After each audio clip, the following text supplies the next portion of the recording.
Assalamualaikum warahmatullahi wabarakatuh. Halo anak-anak, apa kabar kalian hari ini? Selamat datang kembali dalam pembelajaran Bahasa Indonesia kelas 7. Pada pembelajaran kali ini, kita akan membahas mengenai teks deskripsi. Apakah kalian pernah mendengar atau membaca teks deskripsi? Kalau kalian belum menyadarinya, coba ingat-ingat kembali. Pernahkah kalian melihat acara jalan-jalan dari sebuah televisi yang menayangkan keindahan pariwisata Indonesia dengan pemaparan yang menarik? Atau pernahkah kalian membaca info perjalanan yang mendeskripsikan keindahan wisata Indonesia? Nah, itulah beberapa contoh teks deskripsi.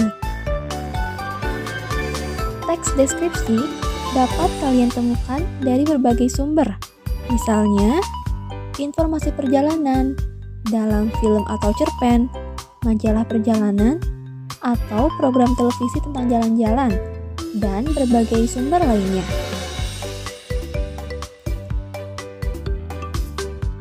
Pada pembelajaran kali ini, kompetensi dasar yang akan kita bahas adalah 3.1. Mengidentifikasi informasi dalam teks deskripsi tentang sesuatu berupa objek budaya atau peristiwa alam atau sosial di sekitar siswa yang didengar dan dibaca. Dan 4.1 menjelaskan isi teks deskripsi tentang sesuatu berupa objek budaya atau peristiwa alam atau sosial di sekitar siswa yang dibaca dan didengar secara lisan, tulis, dan visual. Adapun tujuan pembelajaran kita antara lain menentukan isi informasi teks deskripsi tentang sesuatu yang dibaca atau didengar, mengidentifikasi isi informasi teks deskripsi tentang sesuatu yang dibaca berdasarkan bagian-bagiannya, menjawab pertanyaan isi teks deskripsi tentang sesuatu yang didengar atau dibaca, serta menyimpulkan isi teks deskripsi tentang sesuatu yang didengar dan dibaca. Baiklah anak-anak, kita mulai dengan pengertian teks deskripsi. Teks deskripsi adalah teks yang menggambarkan suatu objek atau keadaan dengan serinci-rincinya, berdasarkan sudut pandang pribadi penulisnya. Objek yang dimaksud dapat berupa keadaan alam di tempat tertentu, keadaan hewan, ataupun keadaan orang. Jadi yang harus diingat adalah teks deskripsi adalah teks yang menggambarkan tentang sesuatu. Coba kalian baca teks berikut ini dengan saksama. Pesona Pantai Senggigi. Pantai Senggigi merupakan salah satu wisata andalan di Nusa Tenggara Barat. Pantai Senggigi sangat indah. Pantai Senggigi terletak di Kecamatan Batu Layar, Kabupaten Lombok Barat, Provinsi Nusa Tenggara Barat. Pantai Senggigi merupakan pantai dengan garis pantai terpanjang. Pemandangan bawah laut Senggigi juga menakjubkan. Pura Bolong menjadi pelengkap wisata di Pantai Senggigi. Setelah kalian membaca teks tersebut, menurut kalian, apa saja ciri teks deskripsi itu? Ciri teks deskripsi yang pertama adalah ciri tujuan. Tujuan teks deskripsi adalah menggambarkan objek dengan cara memerinci objek secara subjektif atau melukiskan kondisi objek dari sudut pandang penulis. Penggambaran objek pada teks deskripsi dilakukan secara rinci dan sekonkret mungkin, sehingga pembaca seakan-akan dapat melihat, mendengar, maupun mengalami objek yang dideskripsikan. Kemudian, ada ciri objek yang dideskripsikan. Objek yang dibicarakan pada teks deskripsi bersifat khusus, artinya berupa objek tertentu yang kemungkinan berbeda dengan objek lainnya. Objek yang dideskripsikan bersifat pendapat personal. Misalnya, tergambar pada judul yang berisi objek pada konteks tertentu. Pada judul teks, Bandung Kota Kuliner. Hal yang dideskripsikan adalah kota Bandung yang berbeda dengan kota lainnya. Hal itu tergambarkan melalui julukan kota kuliner. Kemudian ada ciri isi. Isi teks deskripsi diperinci menjadi perincian bagian-bagian objek. Isi teks deskripsi menggambarkan secara konkret atau nyata. Dengan demikian, teks deskripsi banyak menggunakan kata khusus. Misalnya, pendeskripsian yang berhubungan dengan warna dikhususkan pada kata hijau, biru, dan lain sebagainya. Isi teks deskripsi bersifat personal dengan kandungan emosi, sehingga menggunakan kata-kata dengan emosi yang kuat. Misalnya, ombak menggempur, kemolekan pantai, dan lain-lain. Kemudian, ada ciri teks deskripsi dari segi penggunaan bahasa. Ciri yang pertama adalah menggunakan kata-kata khusus untuk mengonkretkan. Misalnya, ketika akan membahas mengenai warna, kata warna itu harus dikonkretkan atau dirinci secara khusus. Misalnya warna merah, kuning, dan sebagainya.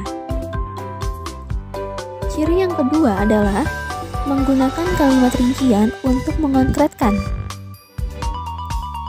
Misalnya pada kalimat ibuku orang yang sangat baik. Kata baik dapat dirincikan menjadi kalimat lainnya, yaitu dia ramah dan tutur katanya lembut kepada siapa saja. Kemudian ciri yang ketiga, menggunakan kata sinonim dengan emosi yang kuat.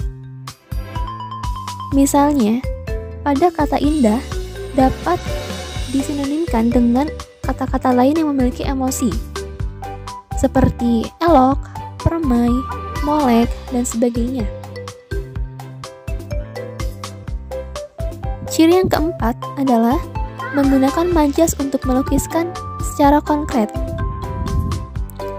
Misalnya, pasir pantai yang lembut seperti bedak bayi.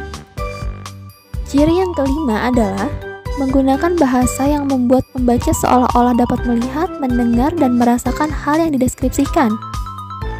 Misalnya, deburan ombak, angin pantai yang lembut dan udara yang segar, dan sebagainya. Dan ciri yang keenam, memunculkan kata ganti orang. Misalnya, kucingku, ibuku, rumahnya, dan sebagainya. Selanjutnya kita akan membahas mengenai jenis teks deskripsi. Dari segi bentuknya, teks deskripsi dibedakan menjadi dua kategori, yaitu teks deskripsi yang berdiri sendiri sebagai sebuah teks dan teks deskripsi yang menjadi bagian dari teks lainnya.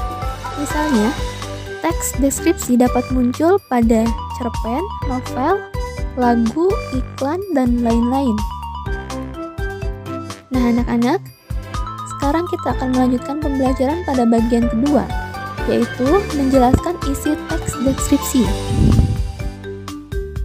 Ketika kita akan menentukan isi teks deskripsi, ada langkah-langkah yang harus dilakukan. Antara lain, kalian harus membaca teks secara saksama, menentukan kalimat utama pada setiap paragraf, menentukan gagasan utamanya. Nah, isi teks deskripsi terdapat pada gagasan utama. Mari kita bahas mengenai kalimat utama. Kalimat utama adalah kalimat yang dijelaskan oleh kalimat lain atau kalimat penjelas. Maka sifat kalimat utama itu adalah bersifat umum. Sedangkan kalimat penjelas adalah kalimat yang menjelaskan kalimat utama. Maka sifat dari kalimat penjelas adalah khusus. Letak kalimat utama biasanya terdapat pada awal atau akhir paragraf. Ada juga yang menyebar di seluruh paragraf, bila paragraf tersebut termasuk paragraf deskripsi dan narasi. Lantas, apa bedanya kalimat dan gagasan? Kalimat adalah satuan bahasa yang secara relatif berdiri sendiri, mempunyai pola intonasi final, dan secara aktual ataupun potensial terdiri atas klausa. Sementara itu, gagasan adalah hasil pemikiran atau ide. Gagasan utama merupakan pernyataan yang menjadi inti pembahasan. Nah, coba kalian perhatikan kembali teks yang berjudul Pesona Pantai Senggigi. Kalimat utama pada teks ini terdapat pada awal paragraf. Kalimat utamanya adalah Pantai Senggigi merupakan salah satu wisata andalan di Nusa Tenggara Barat. Maka, gagasan utamanya terdapat pada kalimat utama. Gagasan utama yang terdapat dalam teks ini adalah Pantai Senggigi adalah salah satu objek wisata di Nusa Tenggara Barat. Dan setelah kita menemukan gagasan utamanya, kita pasti akan menemukan isi dari teks tersebut. Maka, isi teks deskripsi ini adalah menggambarkan Pantai Senggigi sebagai salah satu objek wisata andalan di Nusa Tenggara Barat. Hal yang harus kalian ingat adalah isi teks deskripsi selalu menggambarkan tentang suatu objek. Nah, anak-anak, pembelajaran mengenai teks deskripsi telah selesai. Agar kalian dapat lebih memahami materi yang kita bahas hari ini, kalian kerjakan tugas yang diberikan oleh guru kalian ya. Selamat belajar! Dan jangan lupa untuk tetap menjaga protokol kesehatan, agar kita selalu diberikan kesehatan dan terhindar dari pandemi.